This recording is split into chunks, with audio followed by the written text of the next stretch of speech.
Hi, my name is Horacio Carranza. I am a technical developer here at SmartTrash.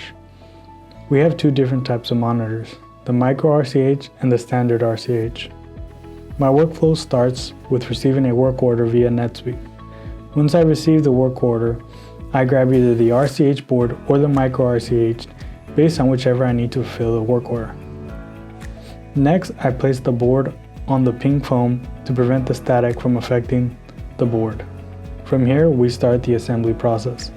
The RCH board is the bigger board in size and provides more functionality for customers. For instance, if the customer needs to accurately monitor their trash weights or track all compactor usage, then they would use our scale system or the RFID access control system, both of which require the RCH board. But for general compactor monitoring, the small low-cost micro RCH is sufficient. If you have any questions and interest in our product, please contact us via email or give us a call.